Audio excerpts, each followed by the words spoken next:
Good morning students. आज हम लोग क्लास 10 के हिंदी विषय के अध्याय 5 नागरी लिपि के सभी प्रश्नों के उत्तर को करेंगे। इस चैनल पर आपको सभी विषयों के सभी चैप्टर के वीडियो मिलेंगे, सभी विषयों के प्रश्न उत्तर भी मिलेंगे।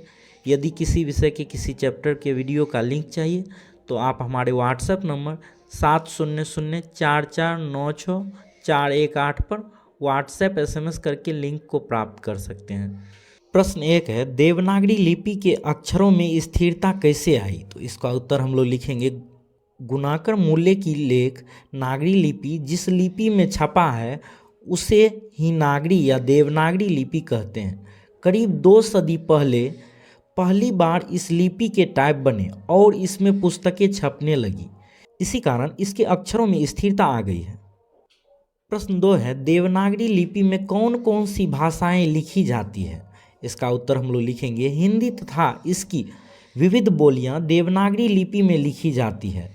पड़ोसी देश नेपाल की नेवारी या नेपाली भाषा भी इसी लिपि में लिखी जाती है।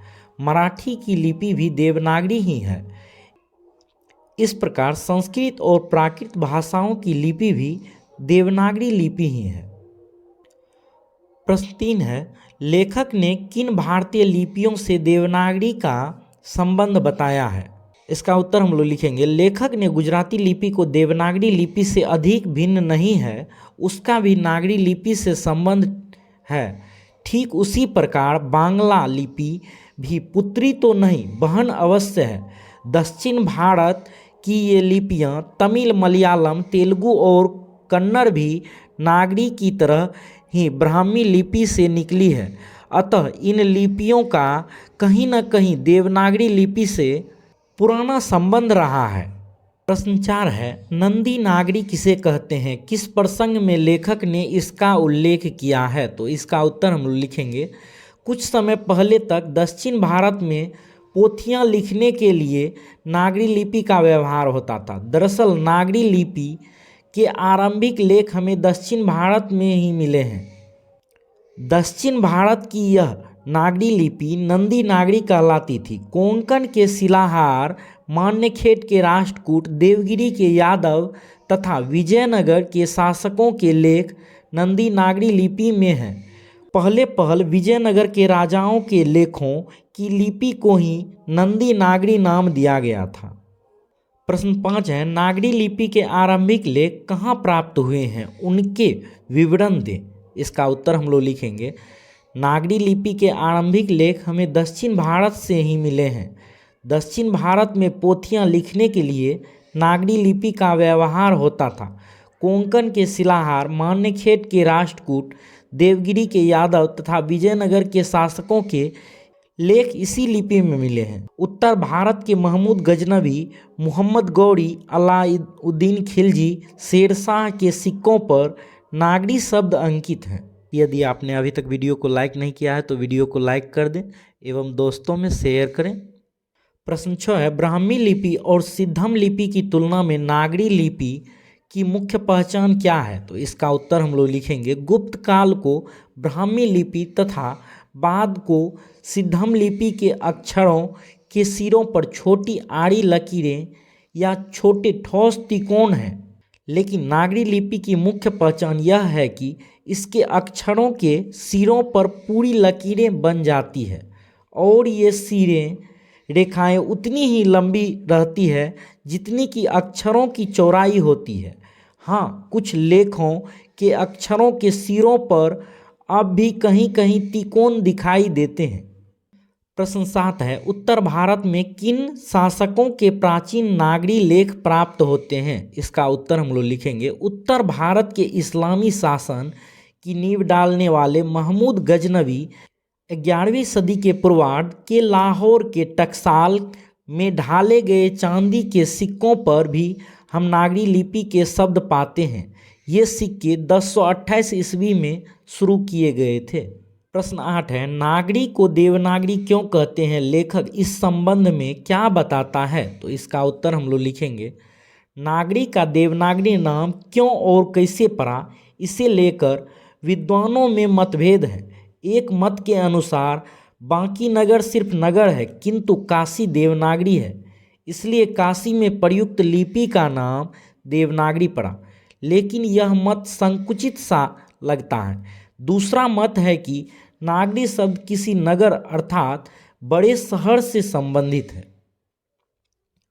प्रश्न 9 है, नागरी की उत्पत्ति के संबंध में लेखक का क्या कहना है? पटना से नागरी का क्या संबंध लेखक ने बताया है? तो इसका उत्तर हम लोग लिखेंगे, नागरी नाम की उत्पत्ति और इसके अर्थ के बारे में विद्वानों में मतभेद है। एक मत के अनुसार इस लिपि का इस्तेमाल पहले गुजरात के नागर ब्राह्मणों ने किया, इसलिए इसका नाम नागरी लिपि पड़ा। लेकिन इस मत को मानने में अनेक कठिनाइयां हैं। एक मत के अनुसार बाकी नगर सिर्फ नगर हैं, परंतु काशी देवनागरी है। इसी कारण काशी में प्रयुक्त होने वाली लिपि को देवनागरी लिपि नाम पड़ा, लेकिन यह मत संकुचित जान पड़ता है। प्रश्न 10 है, नागरी लिपि कब एक सर्वदेशिक लिपि थी? तो इसका उत्तर हम लोग लिखेंगे, ईसा की 8वीं-9वीं सदी से नागरी लिपि का प्रचलन सारे देश में था। यह एक सर्वदेशिक लिपि के रूप में प्रसिद्ध थी। प्रश्न 11 है, नागरी लिपि के साथ साथ किसका जन्म होता है? इस संबंध में लेखक क्या जानकारी देता है? तो इसका उत्तर हम लोग लिखेंगे, नागरी लिपि के साथ साथ अनेक प्रादेशिक भाषाएं भी जन्म लेती है। 8वीं-9वीं सदी से प्रारंभिक हिंदी का साहित्य प्राप्त होने लगता है। हिंदी के आदि कवि सरहपाद 8वीं सदी के दोहा कोश को तिब्बत से प्राप्त प्रति की हस्तलिपि नागरी लिपि ही है, जो 10वीं-11वीं सदी की लिपि में लिखित है। नेपाल और भारत के जैन भंडारों से भी इस काल की अनेक हस्तलिपियां मिली है। इसी काल में आर्य भाषा परिवार की आधुनिक भाषाएं मराठी, बांग्ला आदि का भी जन्म होता है। सभी चैप्टर का ऑब्जेक्टिव भी आप लोगों को इसी चैनल टॉपर्स एकेडमी नंबर 1 पर मिलता रहेगा। यदि आपने अभी तक चैनल को सब्सक्राइब नहीं किया है तो चैनल को सब्सक्राइब करके बेल आइकन दबाकर ऑल पर क्लिक कर दें, ताकि हमारे द्वारा अपलोड किए गए वीडियो का नोटिफिकेशन सबसे पहले आप तक पहुंचे।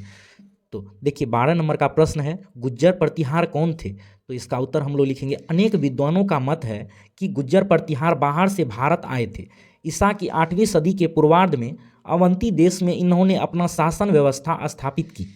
बाद में कन्नौज पर भी अधिकार कर लिया। मिहिर भोज, महेंद्रपाल आदि नामी प्रतिहार शासक हुए। मिहिर भोज 840 से 881 ईस्वी की ग्वालियर प्रशस्ति नागरी लिपि संस्कृत भाषा में है। आप लोगों को इस चैनल पर मैथ भी बहुत अच्छे तरीके से समझाया गया है। यदि आप मैथ का वीडियो देखना चाहते हैं तो आप हमारे चैनल के प्लेलिस्ट में जाकर देख सकते हैं, या हमें व्हाट्सएप पर SMS करें तो आप लोगों को वीडियो का लिंक भेज दिया जाएगा।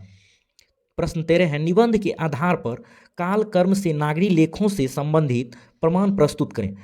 यदि नागरी लिपि पाठ का सारांश भी लिखने के लिए रहेगा तो हम लोग यही उत्तर को लिखेंगे। तो चलिए इसका देखते हैं उत्तर हम लोग।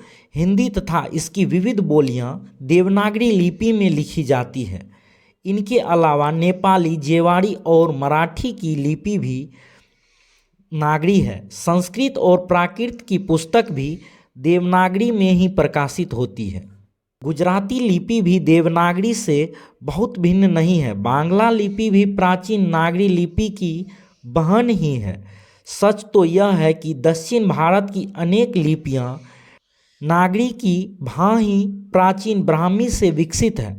12वीं सदी के श्रीलंका के शासकों के सिक्के पर भी नागरी अक्षर मिलते हैं, और महमूद गजनवी, मोहम्मद गौरी, अलाउद्दीन खिलजी, शेरशाह ने भी अपने नाम नागरी में खुदवाए हैं, और अकबर के सिक्के में भी रामसिया शब्द अंकित है। वस्तुतः ईसा की 8वीं-9वीं सदी से नागरी लिपि का प्रचलन सारे देश में था। नागरी नाम को लेकर तरह तरह के विचार हैं, किंतु इतना निश्चित है कि नागरी शब्द किसी बड़े नगर से संबंधित है। काशी को देवनगर कहते थे, हो सकता है वहाँ प्रयुक्त लिपि का नाम देवनागरी पड़ा हो। वैसे गुप्तों की राजधानी पटना भी देवनगर थी। इसके नाम पर यह अपने कारण हो सकते हैं। नागरी लिपि के साथ अनेक प्रादेशिक भाषाएं जन्म लेती है, यथा मराठी, बांग्ला आदि। नागरी लिपि के लेख न केवल पश्चिम तथा पूर्व बल्कि की सुदूर दीक्षा से भी मिले हैं। यदि आपने अभी तक वीडियो को लाइक नहीं किया है तो वीडियो को लाइक कर दें, चैनल को सब्सक्राइब कर दें, ताकि हमारे द्वारा अपलोड किए गए वीडियो का नोटिफिकेशन सबसे पहले आप तक पहुंचे।